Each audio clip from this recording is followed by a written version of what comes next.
Mad വ്ളോഗേഴ്സിൻ്റെ ഏറ്റവും പുതിയ വീഡിയോയിലേക്ക് എല്ലാവർക്കും സ്വാഗതം. നമ്മളെന്നുള്ളത് പോണ്ടിച്ചേരിയിലാണ്. നമ്മളന്ന് കാണാൻ പോകുന്നത് പോണ്ടിച്ചേരിയിലെ റോക്ക് ബീച്ചാണ്. പോണ്ടിച്ചേരി എന്ന് കേൾക്കുമ്പോൾ നമ്മുടെ മനസ്സിലേക്ക് ആദ്യം വരുന്നത് വില കുറഞ്ഞ മദ്യം കിട്ടുന്ന സ്ഥലം എന്നായിരിക്കും അല്ലേ? പക്ഷേ അത് മാത്രമല്ല കേട്ടോ, അതിമനോഹരമായൊരു ടൂറിസ്റ്റ് പ്ലേസ് കൂടിയാണ് പോണ്ടിച്ചേരി. ഗോവയെ വെല്ലുന്ന തരത്തിലുള്ള ഒരുപാട് ബീച്ചുകൾ ഇവിടെയുണ്ട്.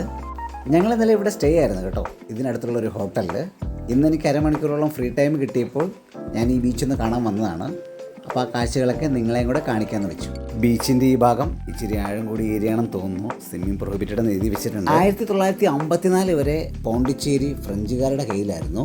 ബ്രിട്ടീഷ് ഭരണകാലത്ത് പോലും പോണ്ടിച്ചേരി ഫ്രഞ്ചുകാരായിരുന്നു ഭരിച്ചിരുന്നത്. പോണ്ടിച്ചേരിയിലെ പല സ്ട്രീറ്റുകൾ കാണുമ്പോൾ നമുക്ക് മനസ്സിലാവും പലതിനും ഒരു ഫ്രഞ്ച് ടച്ച് ഉണ്ട്. ഇപ്പോഴും ഇവിടെ വിസിറ്റ് ചെയ്യുന്ന വിദേശികളിൽ കൂടുതലും ഫ്രഞ്ചുകാർ തന്നെയാണ്. ഒരുപാട് ഫ്രഞ്ച് സ്റ്റൈൽ ഫുഡുകൾ കിട്ടുന്ന റെസ്റ്റോറൻറ്റുകൾ ഇവിടെയുണ്ട്. ഈ ബിൽഡിങ്ങുകളൊക്കെ ഒന്ന് ശ്രദ്ധിച്ച്, ഇതെല്ലാം ഹോട്ടൽസാണ്. ഇതെല്ലാം ഫ്രഞ്ച് മാതൃകയിലാണ് പണി കഴിപ്പിച്ചേക്കുന്നത് കേട്ടോ. പിന്നെ ഇവിടുത്തെ കോർപ്പറേഷൻ ഈ ബീച്ചും പരിസര പ്രദേശങ്ങളൊക്കെ നല്ല വൃത്തിയായിട്ടാണ് സൂക്ഷിക്കുന്നത്. ക്ലീൻ ആൻഡ് നീറ്റ് ബീച്ചാണ് കേട്ടോ. ബീച്ചിൻ്റെ ഈ ഭാഗം ഇച്ചിരി ആഴം കുറഞ്ഞ ഏരിയ ആണെന്ന് തോന്നുന്നു കേട്ടോ. ഒരുപാട് ആളുകൾ ഇവിടെ കടലിൽ കളിക്കുന്നുണ്ട്. പിന്നെ അറിയാലോ, പോണ്ടിച്ചേരി ഒരു കേന്ദ്രഭരണ പ്രദേശമാണ്. അതുകൊണ്ട് ടാക്സ് കുറവാണ്, മദ്യമൊക്കെ നിസ്സാര വിലയ്ക്ക് ലഭിക്കും. പക്ഷേ അതിൻ്റെ പിന്നിലൊരു ചതിയുണ്ട് കേട്ടോ. പോണ്ടിച്ചേരി ഉള്ളത് തമിഴ്നാട് സ്റ്റേറ്റിനകത്താണ്.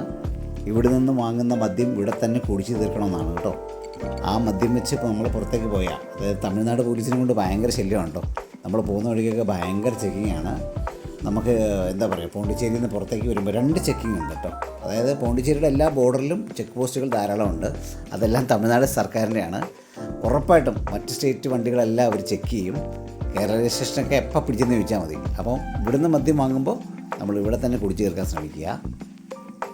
അപ്പോൾ ഒരു പുതിയ ട്രാവൽ വീഡിയോ ആയിട്ട് അടുത്ത പ്രാവശ്യം കാണുന്നിടം വരെ എല്ലാവരോടും സ്നേഹത്തോടു കൂടി തൽക്കാലത്തേക്ക് വിട പറയുന്നു.